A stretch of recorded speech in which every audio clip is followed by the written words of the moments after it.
Pour commencer, je vous laisse vous présenter donc.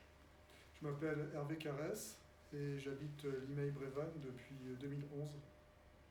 Alors pour commencer, pour rentrer dans le vif du sujet, si je vous dis l'économie du Grand Paris, le paysage économique, en fait, la vie économique, qu'est-ce que ça vous inspire, comme ça, spontanément? Ce que ça m'inspire une ville de Paris qui devient de plus en plus une ville pour touristes, qui est de moins accessible aux franciliens, aux gens qui habitent la petite couronne et la grande couronne.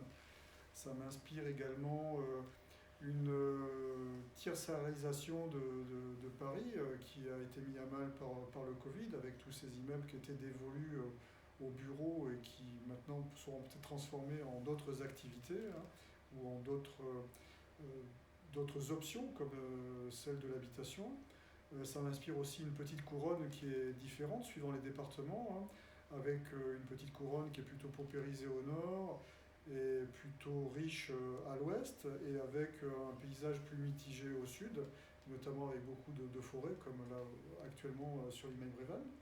Et ça m'inspire aussi une grande couronne qui est assez mal desservie, même pour aller sur Paris, avec des trajets qui sont difficiles en RER.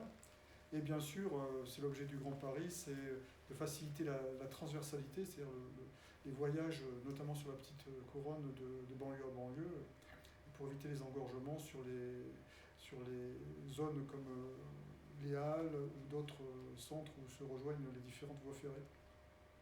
Donc cette économie francilienne, on pourrait l'appeler comme ça aussi, l'économie du Grand Paris, parce que l'économie francilienne, finalement, elle vous apparaît comment, si vous deviez la qualifier? Cette économie francilienne, bon, c'est difficile de la qualifier parce que je pense qu'on est dans un tournant actuellement avec l'épidémie et le Covid. C'était une économie qui, sur Paris, était très tierçarisée, hein, et basée également sur le tourisme, et avec à l'extérieur, par contre, de l'industrie, notamment beaucoup de PME, voire des zones industrielles avec encore des industries qui dépendaient de grands groupes, hein, que ce soit de l'automobile ou d'autres activités. Et ensuite, on est sur une grande couronne qui est beaucoup plus agricole, hein. On peut constater dès qu'on sort de la petite couronne, ce qu'on appelle la petite couronne, hein, ce qui dépend vraiment de cette agglomération proche de Paris. On est rapidement sur des zones qui sont très agricoles, voire forestières, hein, notamment dans le 77.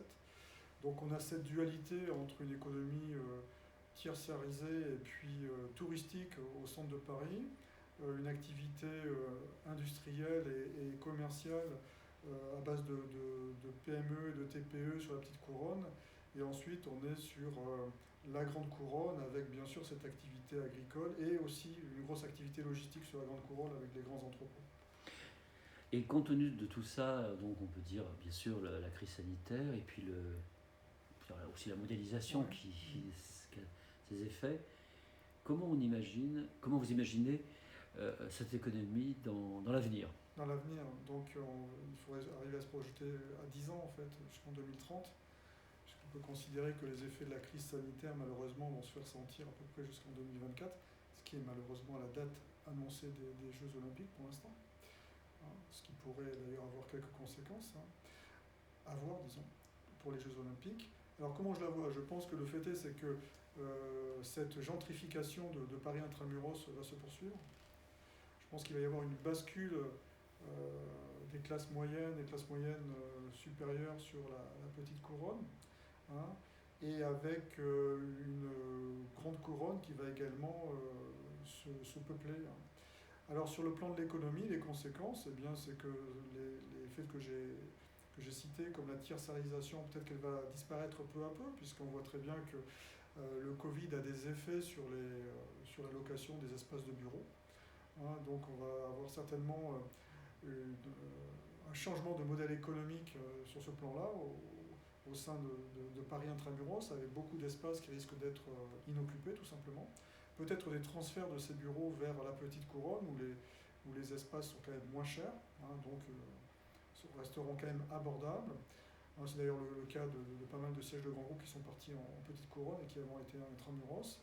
Et puis cette augmentation de cette économie logistique, hein, qui est le grand enseignement du Covid, avec le commerce, l'e-commerce, hein, et avec toute la chaîne logistique, hein, qu'il y a derrière. Et on voit très bien que tous ces grands entrepôts qui sont en train de se monter en grande couronne vont certainement se multiplier. Pour sortir positivement de cette crise, pour l'économie francilienne, dans le Grand Paris, qu'est-ce qu'il faudrait, sur quoi il faudrait mettre le paquet, quelle devrait être la priorité, les priorités, sur quoi il faudrait investir. Alors, peut-être qu'il y a plusieurs idées, mais s'il y en avait une, sur quoi il faut vraiment... Sur le Grand Paris, sur le plan de l'économie. Oui, oui. Pour qu'on sorte de cette... voilà, sur quoi il faut vraiment mettre des efforts, sur quoi les responsables du Grand Paris doivent faire des efforts. En fait, quel investissement D'abord, pour faciliter, on est vraiment sur un sujet qui est celui de la mobilité. Donc il y a bien sûr l'infrastructure du Grand Paris, mais ensuite il faut qu'il y ait la fiabilité après derrière de la circulation des rames qui vont circuler sur le Grand Paris, mais également la fiabilisation des autres dispositifs anciens, puisqu'on voit très bien que nombre des dispositifs anciens qui ne font pas partie du Grand Paris ont des soucis de fiabilité. Si vous avez un dispositif moderne de Grand Paris qui est fiable et qui vient se plugger sur des hubs, sur d'autres dispositifs qui ne sont pas fiables, avec des pannes fréquentes, on va arriver à avoir une incohérence entre la modernité et puis des choses qui seront peut-être vétustes. Et bien sûr, on est sur la notion de hub, avec du multimodal, avec de la voie ferrée, que ce soit en infrastructure ou en tram, et ensuite du transport de type collectif sur roue. Et bien sûr, ensuite, bon, c'est surtout le cas sur Paris, c'est le développement de la circulation par des moyens qui sont non polluants, comme le vélo ou d'autres moyens. Mais il va falloir que les gens soient capables très rapidement de basculer d'un mode de circulation à un autre, de manière assez simple, en se connectant bien sûr sur des applications de plateforme.